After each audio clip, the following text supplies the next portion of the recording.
எப்பவுமே இங்க ஒரு கண் இருப்பதாக சொல்வார்கள், அதை எப்பவுமே திறந்து வச்சிருக்கணும். உயிரோட இருக்கிறது இல்ல, உயிர்ப்பா இருக்கணும். யார் சொன்னாலும் டக்குன்னு புரியணும். அப்படி கேட்கவே கூடாது. நான் உன்னுடைய வகுப்பு தான் 6ஆம் கிளாஸ் 7ஆம் கிளாஸ் படிச்சுட்டு இருக்கிறேன். ஒரு கிறிஸ்டியன் இன்ஸ்டிடியூஷன்ல தான் நான் படித்தேன். அதில் வந்து ஃபாதர்ஸ் வந்து கிளாஸ் எடுக்கிறத விட பிரதர்ஸ் வந்து எடுத்தா நாங்கள்லாம் ரொம்ப ரசிப்போம். பொம்பளை பிள்ளைங்க நாங்களாம். ஒரு 8வது வகுப்புனா பார்த்துக்கோங்க, 12-13 வயசு. பிரதர்ஸ் வந்து கிளாஸ் எடுப்பாங்க. அப்போ ஒரு பிரதர் வந்தார், வந்து ஒரு கிளாஸ் எடுத்தார். எனக்கு பெருசாக தமிழ்லாம் ஒன்றும் தெரியாது அந்த காலகட்டத்தில். ஏன்னா வீட்டில் முழுக்க உருது பேசுகிறவங்க நாங்கள். ஆனால் அவர் சொன்னார், பாவங்களை மன்னிப்பதற்காக. அவர் சொன்ன வார்த்தை அப்படியே சொல்றேன். உன் வயசு தான், எனக்கு புரியல. இப்போ உனக்கு எப்படி சொல்ற வார்த்தை எல்லாமே புரியல இல்லையா? புரியறதுக்கு முயற்சி பண்ணிட்டு இருக்க. நல்லா தெரிஞ்சுக்கோ, ஒன்றை கவனிக்கின்ற பொழுது அது நமக்கு வேறு விதத்தில் புரிய தொடங்கும். அதற்கு பேர் தான் கல்வி. கவனி, முதல்ல கவனி. புரியுதா இல்லையா? அப்புறம் பார்த்துக்கலாம். முதல்ல கவனி. பாவங்களை மீட்பதற்காக நான் செய்யும் ஒருத்தல்கள், இது எனக்கு கொடுக்கப்பட்ட பாடம். ஒரு கிறிஸ்டியன் இன்ஸ்டிடியூஷன்ல ஒருத்தல் அப்படின்னா என்ன அர்த்தம் அப்படின்னு நான் யோசிக்கிறேன். யாரோ ஒருத்தர் பாவம் செய்கிறார். அவர் பாவத்தினால் இந்த உலகம் பாதிப்படையாமல் இருக்க வேண்டும் என்றால் நான் ஒருத்தல்களை செய்ய வேண்டும். ஒருத்தல்னா என்னன்னு எனக்கு தெரியல. தமிழ் தான், ஆனா தெரியல. நான் பிறகு இன்னொரு வகுப்பிலே குறள் நடத்துகிறார்கள். அந்த குறள் உட்கார்ந்து கேட்கிறேன். இன்னா செய்தாரை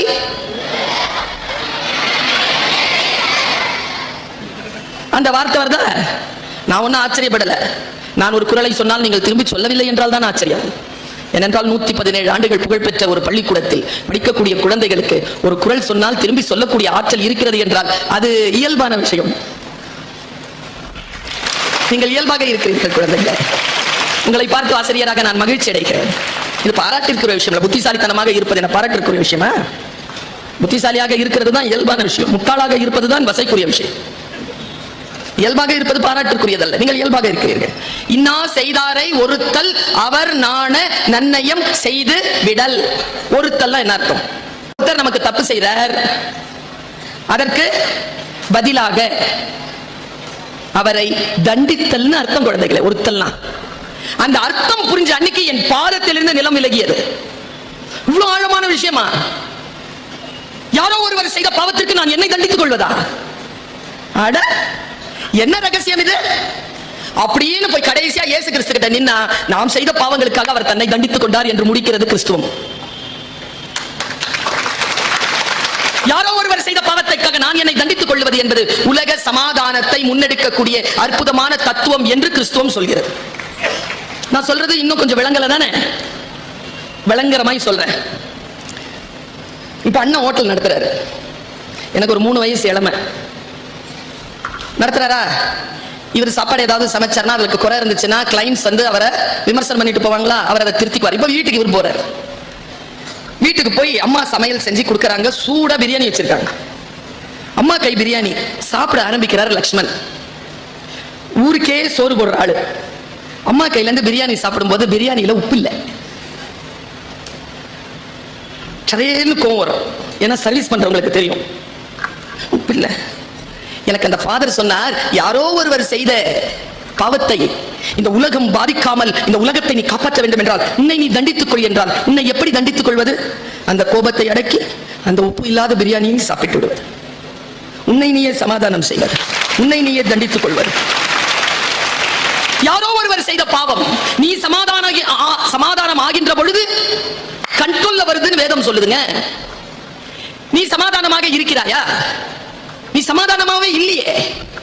உனக்குள் இருக்கக்கூடிய, நான் இந்த விஷயத்துல இந்த மேடையில இதை சொல்லிட்டு போறேன். ஒரு காலகட்டத்தில் நாம வந்து லெட்டர் எழுதுவோம். உடம்பு சரியில்லைனா முதல்ல இங்கிலீஷ்ல எழுத சொல்லுவாங்க. அந்த லெட்டர் எல்லாருக்கும் மனப்பாடம். என்ன letter? as I am suffering from,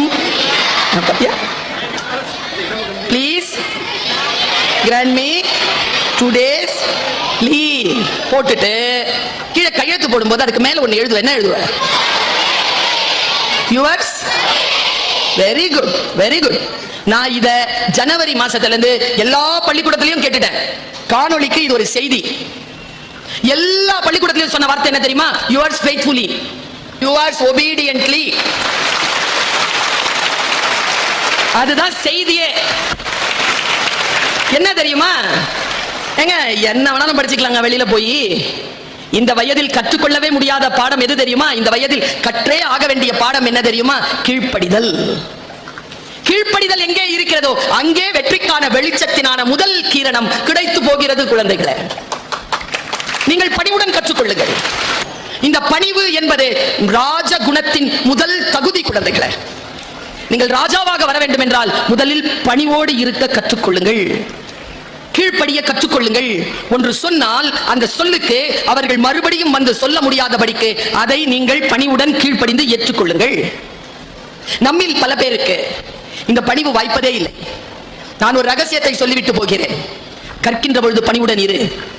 நீ கற்கின்ற பொழுது பணிவுடன் இருந்தால் அதனால் வருகின்ற கல்வி உனக்கு என்ன தரும் என்று தெரியுமா? அடுத்தவர்களை அதிகாரம் செய்யக்கூடிய அதிகாரத்தை கொண்டு வந்து சேர்க்கும். நீ அதிகாரம் செய்யலாம், பணிவுடன் இருந்தால் அதிகாரம் செய்யலாம் என்பதனை புரிந்து கொள்வதற்காகத்தான் நான் இதை சொன்னேன். பல நேரங்களில் நமக்கு வாழ்க்கை சில ரகசியங்களை சொல்லித் தருகிறது. அந்த ரகசியங்கள் நமக்கு புரிந்து படுகின்ற பொழுது வாழ்க்கையில் உயர்வு என்பது தடுக்கவே முடியாது.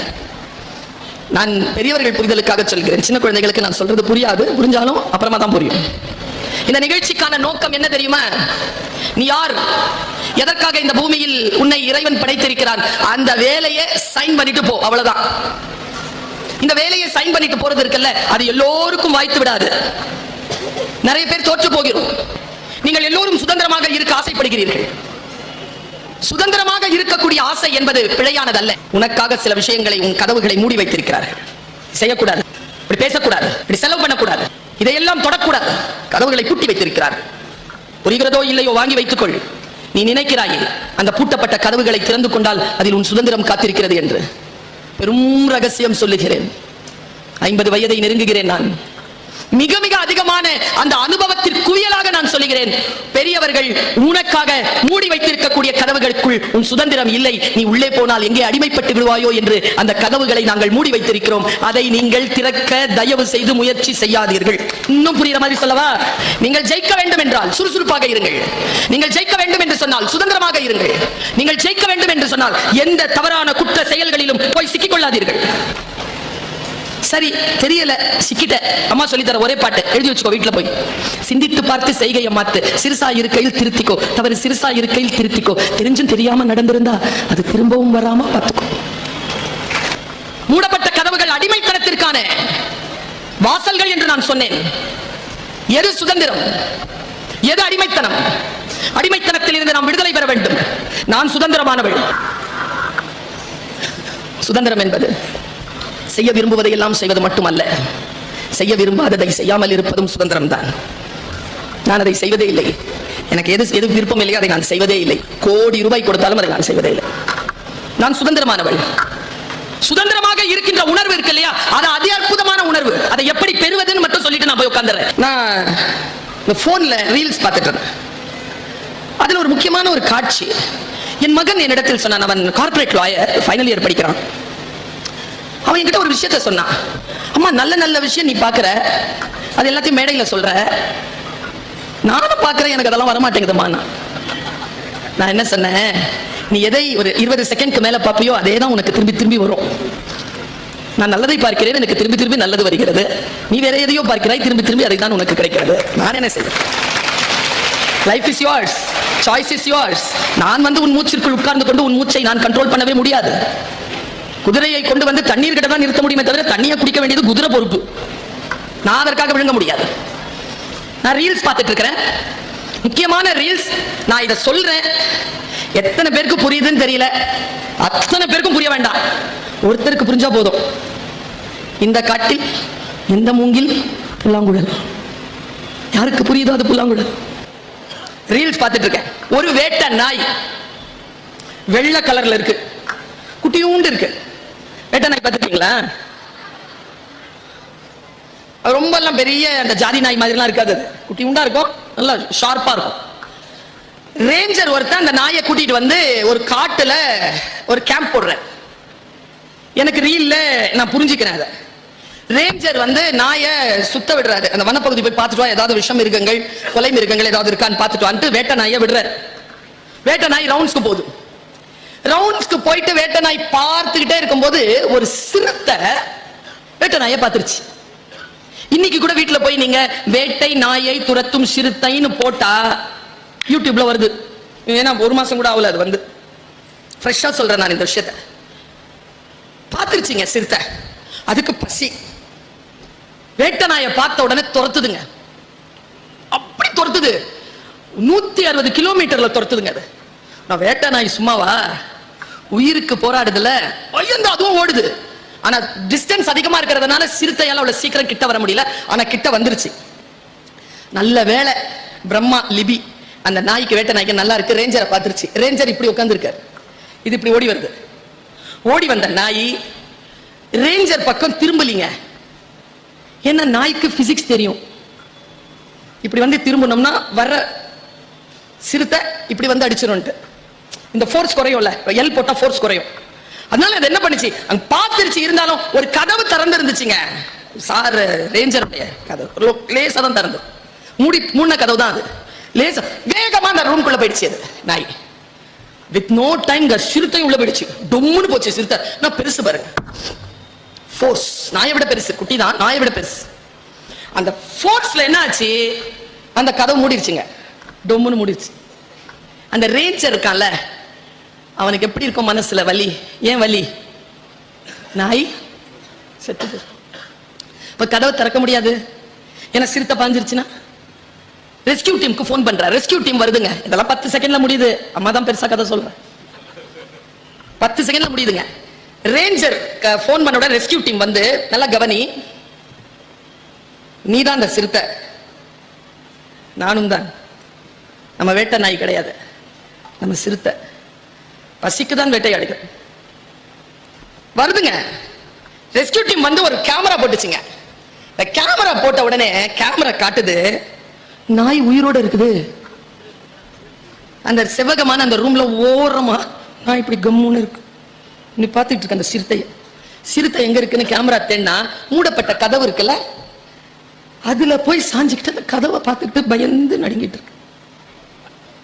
இந்த காட்சியை காட்டிட்டு அந்த கேமராமேன் சொன்னா, இந்த சிறுத்தை இருக்குல்ல, அது பசியோட தான் இந்த நாயை வேட்டையாட தொடங்குச்சு.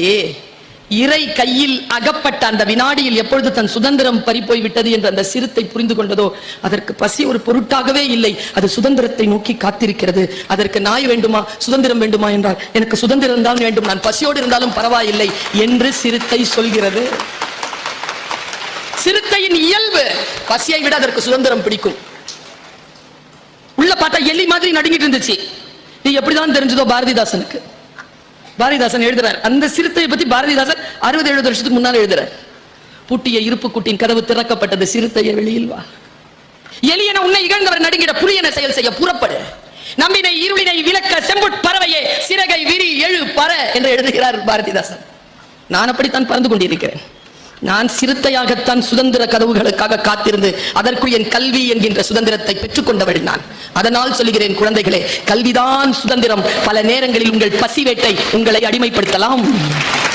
தவறான விஷயங்களுக்கு நோ சொல். ஆசிரியர்கள் சொல்கிறார்களா, கேள். நீங்கள் என் வீட்டில் கேட்டு பாருங்கள், என் கணவரிடத்தில், என் குழந்தை இடத்தில், என் தாய் தந்தையிடத்தில் கேட்டு பாருங்கள், நான் பணி செய்கின்ற என்னுடைய கல்லூரியில் கேட்டு பாருங்கள். நான் கீழ்ப்படிந்த ஒரு மாணவி, கீழ்ப்படிந்த ஒரு பணியாளர், கீழ்ப்படிந்த ஒரு உறவு நான். எங்க அம்மா அப்படி மேல உட்கார்ந்திருந்தாங்கன்னா நான் பக்கத்துல நிப்பேன். எங்க அம்மா கீழே உட்கார்ந்திருந்தா நான் மேல உட்கார மாட்டேன்.